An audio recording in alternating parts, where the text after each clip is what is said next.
Welcome to OldTimers Trivia. You're viewing the Quick Edition. Remember, we have three versions. We have the original edition, that's the game we play with our friends.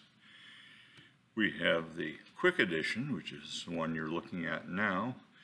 And in the Quick Edition, what we do is cut out all the delays and pauses, really designed if you're on your own and you want to whip through it. But the original, we have delays so that teams can talk among themselves, chance to tally points, discuss questions. So the Quick Edition is, as it says, quick. Then we have the Challenge Edition, which is a replay of the Quick Edition, but, I'm sorry, a replay of the original edition, but in fact, what we do there is, for many of the questions, we omit the choices. That's for the people who really want to go at it. Now, some of the questions there require choices, but many of them, what we've done is made them open-ended. Let me remind you, you can find us on patreon.com or donorbox.org. Help support OldTimers Trivia, help keep the game alive. We appreciate your support. You'll see a note at the end of the quiz pointing that out. Okay, let's get started. Which was not a dance of the 60s? You danced to probably 4 of these, and one, well, just kind of came out of the blue. Something I made up. But you remember the 60s and you remember the dances you danced. And of course the answer is the space hop. You danced the swim, you danced the twist, you danced the Watusi, and you danced the funky chicken. But there was no space hop. Remington Steele was played by which actor? You remember Remington Steele? Great series. And the actor who played the character? Pierce Brosnan.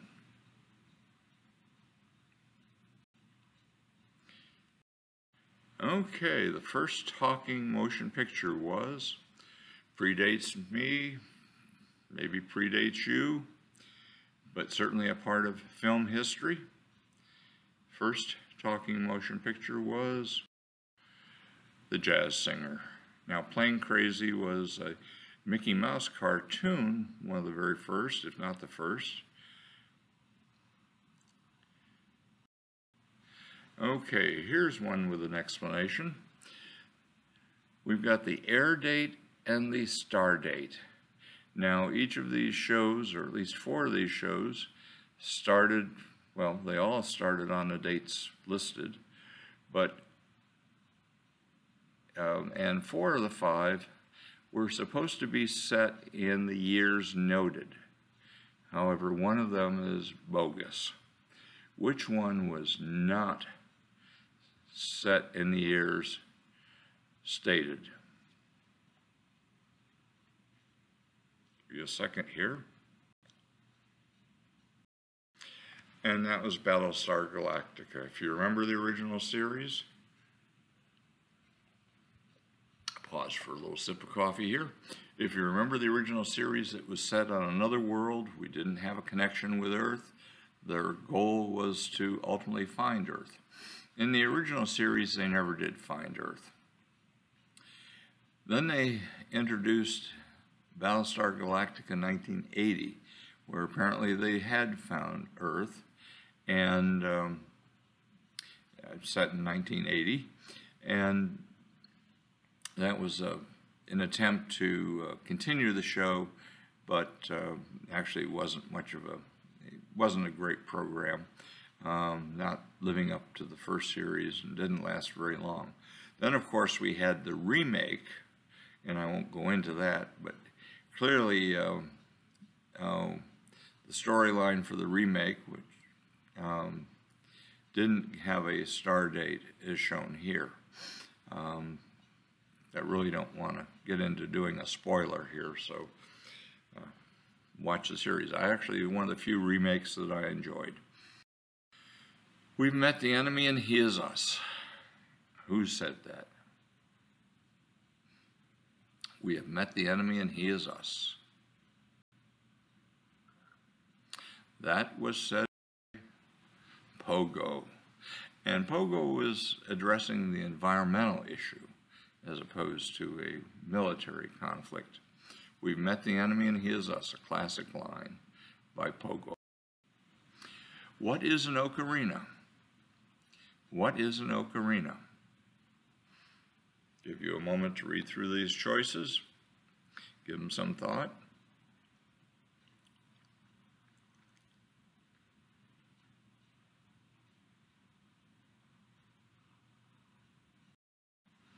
An ocarina is a musical instrument. In fact, you can hear it in the classic song Wild Thing. Easy one for you. Tammy, Faye, and Jim Bakker appeared on what show?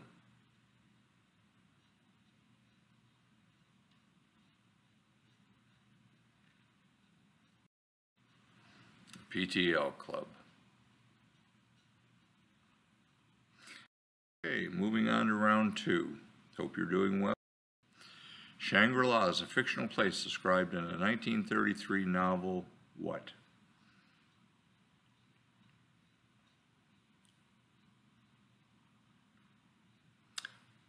And that was Lost Horizon.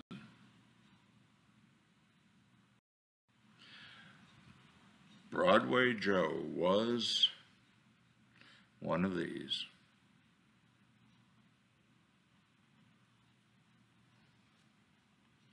We all know Broadway Joe, of course. This should be an easy.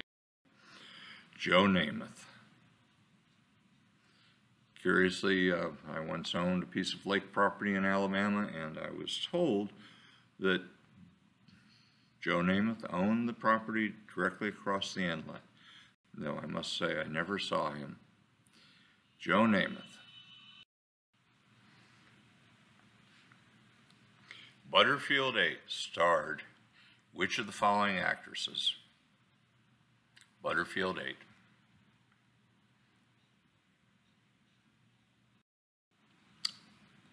And Butterfield 8 starred Elizabeth Taylor. Interestingly enough about this one, we had some folks who did remember the movie. In fact, one of our champion players in our home game here complained. Apparently, he seemed to have a memory of a much more provocative ad. Want to know why I didn't show that one? I haven't looked it up to see which one he was talking about, but somehow, apparently, at a young age, that burned its way into his memory. I have films burned my way into my memory, but while I remember this one being out, it's not one I ever saw and didn't have the recall that it seemed to have for him.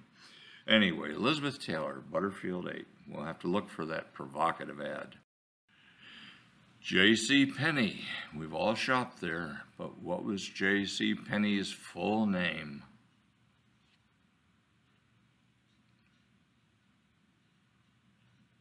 Give you a moment to look at the choices.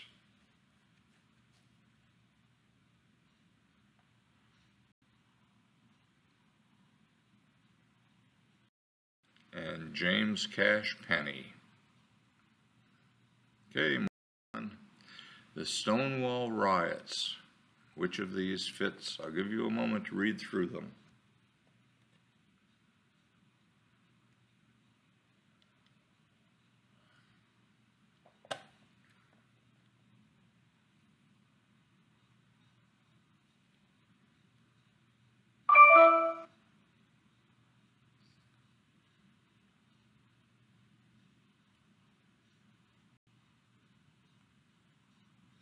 And the answer is, of course, police raided a gay club located in Greenwich Village in New York City. We have a little bit larger images.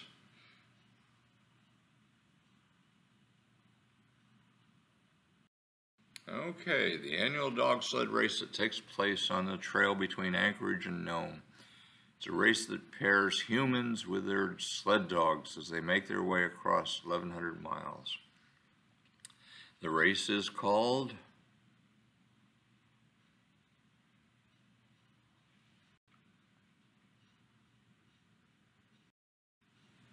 the Iditarod.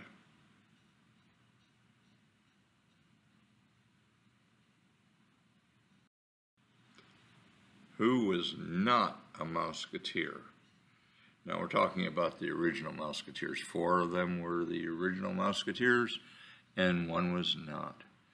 Now, I say that it has to be the original because, you know, there have been groups that have come later in time, and, you know, I haven't gone through all those later groups to see maybe the name shows up there as one of the subsequent Musketeers, but of the original group, which was not a Musketeer. And of course, that's Ricky. You should look into their background. Some of them, I think it's Darlene, has had some trouble in life. Annette, of course, went on to Beach Films and other movies. Actually appeared, I guess, while she was a Musketeer even. But anyway, at some point appeared in the Zorro episode. Cubby had a good professional life. But certainly looking into the biographies of these Musketeers, kind of interesting. Okay, we're moving on to round 3. Round 3, which was not a Civil War prison camp. 4 of them were Civil War prison camps, 1 was not. Give you a moment.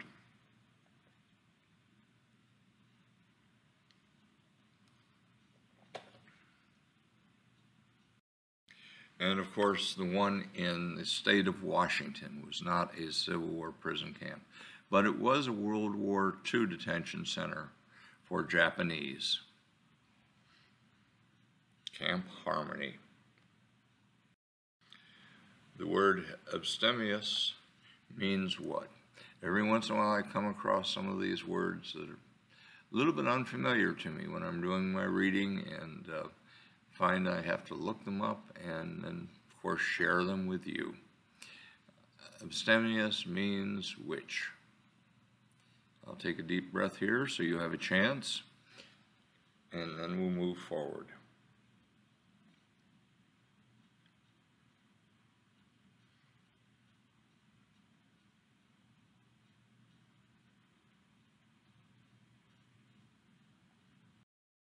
Not doing things that give you pleasure, especially not eating good food or drinking alcohol.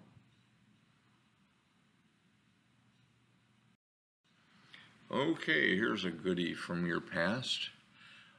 Harold von Braunhut created and marketed the eggs of a form of brine shrimp that, when added to water and a special mixture of ingredients, hatched. He's quoted as saying, "I think I bought something like 3.2 million pages of comic book advertising a year. It worked beautifully." This product was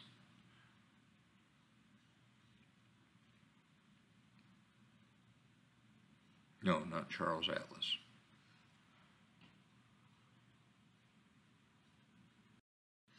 These were sea monkeys. In fact, here's an ad for the sea monkeys for only $1.25 plus postage and shipping. You too can have a sea monkey sent home.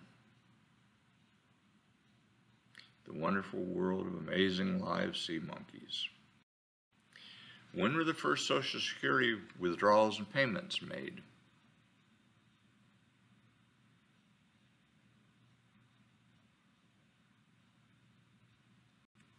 When did Social Security begin? Part of the New Deal, FDR said, "We put those payroll contributions there so to give the contributors a legal, moral, and political right to collect their pensions and their unemployment benefits. With those taxes in there, no damn politician can ever scrap my Social Security program."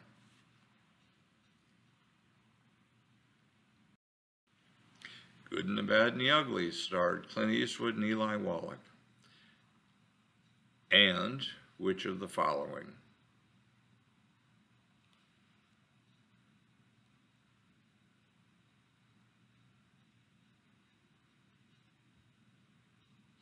Yep, you remember Lee Van Cleef. He also appeared with Clint Eastwood in For a Few Dollars More.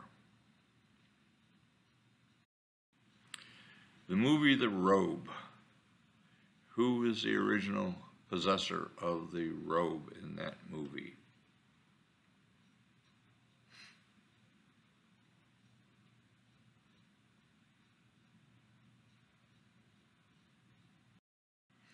That was the robe of Jesus.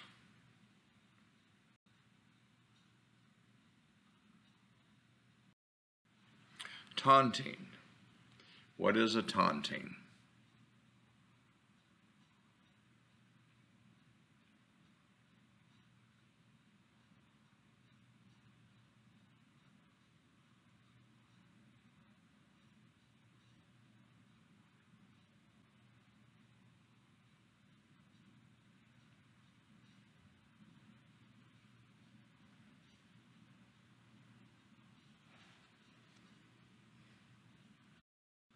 It's a fun going to the last living member of the group.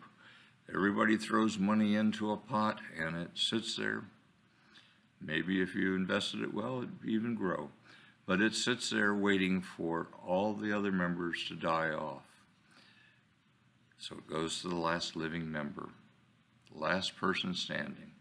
Picture up above is Thomas Costain. He's the author of a book called The Tontine. In fact, it's one that I read when I was very young.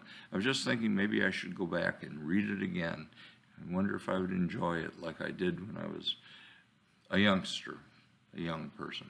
I put the other image there because he authored a number of books, but he also authored the novel The Black Rose. Okay, now for our bonus question. With our local gathering, we give 2 points for this. You can certainly score it any way you want. Today it's an easy one. Dick's wife on the Dick Van Dyke Show is played by which of the following? You should deduct 10 points if you don't know this one.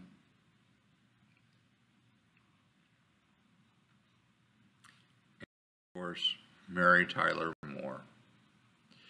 Thank you for joining me. The best way to get in touch with me is to drop me a note at oldtimerstrivia@aol.com.